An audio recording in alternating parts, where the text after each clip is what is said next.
Chapter 75, The Right Whale's Head, Contrasted View. Crossing the deck, let us now have a good long look at the right whale's head. As in general shape, the noble sperm whale's head may be compared to a Roman war chariot, especially in front, where it is so broadly rounded. So, at a broad view, the right whale's head bears a rather inelegant resemblance to a gigantic galliot-toed shoe.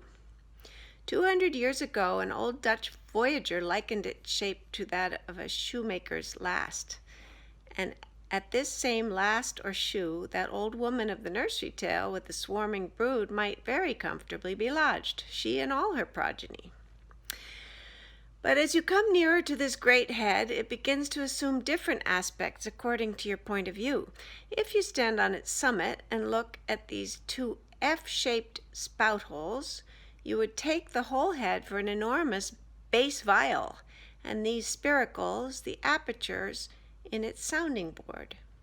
Then again, if you fix your eye upon this strange crested comb-like incrustation on the top of the mass, this green barnacled thing, which the Greenlanders call the crown, and the southern fishers the bonnet of the right whale, fixing your eyes solely on this, you would take the head for the trunk of some huge oak with a bird's nest in its crotch. At any rate, when you watch those live crabs that nestle here on this bonnet, such an idea will almost surely occur to you, unless indeed your fancy has been fixed by the technical term crown, which also bestowed upon it, in which case you will take great interest in thinking how this mighty monster is actually a diademed king of the sea, whose green crown has been put together for him in this marvelous manner. But if this whale be a king, he is a very sulky-looking fellow to grace a diadem. Look at that hanging lower lip. What a huge sulk and pout is there! A sulk and pout, by carpenter's measurement, about 20 feet long and 5 feet deep.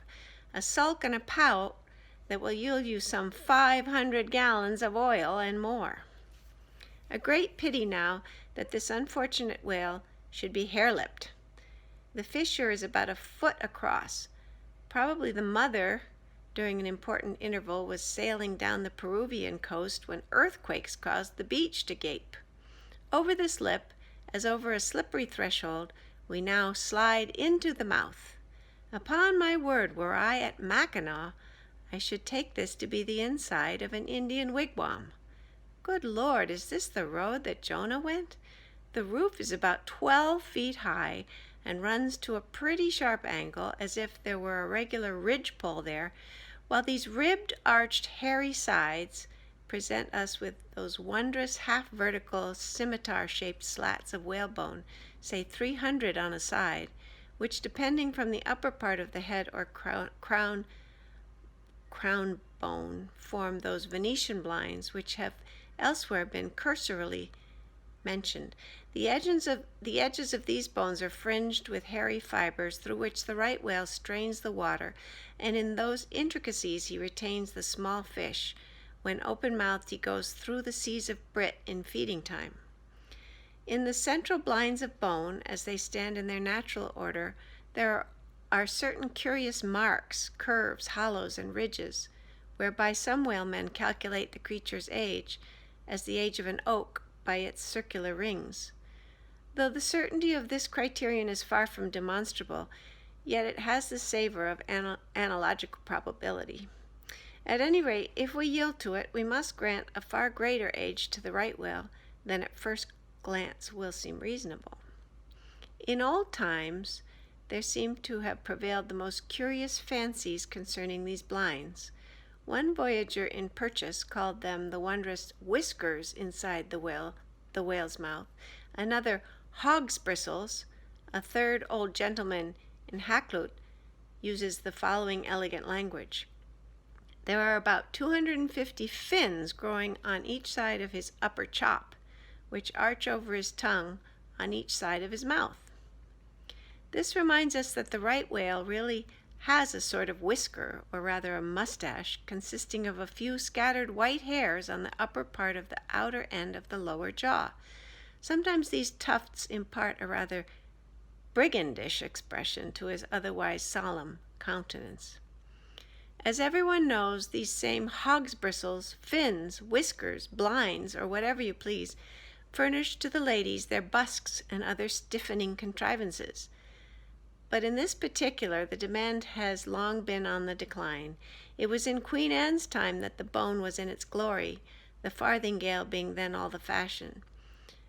And as those ancient dames moved about gaily, though in the jaws of the whale, as you may say, even so, in a shower, with the like thoughtlessness, do we nowadays fly under the same jaws for protection, the umbrella being a tent spread over the same bone. And now forget all about blinds and whiskers for a moment, and standing in the right whale's mouth, look around you afresh. Seeing all these colonnades of bones so methodically ranged about, would you not think you were inside the great Harlem organ, and gazing upon its 1,000 pipes? For a carpet to the organ, we have a rug of the softest Turkey, the tongue, which is glued, as it were, to the floor of the mouth. It is very fat and tender, and apt to tear in pieces in hoisting it on deck. This particular tongue, now before us, at a passing glance, I should say, was at least a 6-barreler. That is, it will yield you about that amount of oil. Ere this, you must have plainly seen the truth of what I started with, that the sperm whale and the right whale have almost entirely different heads. To sum up then, in the right whales, there is no great well of sperm, no ivory teeth at all, no long slender mandible of a lower jaw like the sperm whales, nor in the sperm whale are there any of those blinds of bone, no huge lower lip, and scarcely anything of a tongue. Again, the right whale has 2 external spout holes, the sperm whale only 1.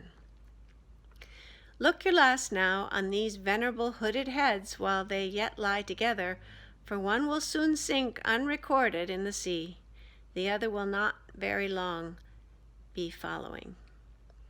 Can you catch the expression of the sperm whales there? It is the same he died with, only some of the longer wrinkles in the forehead seem now faded away. I think his bright, broad brow to be full of a prairie-like placidity, born of a speculative indifference as to death. But mark the other's head's expression. See that amazing lower lip pressed by accident against the vessel's side, so as firmly to embrace the jaw.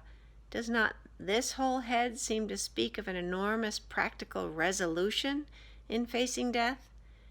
This right whale I take to have been a Stoic, the sperm whale a Platonian, who might have taken up Spinoza in his latter years.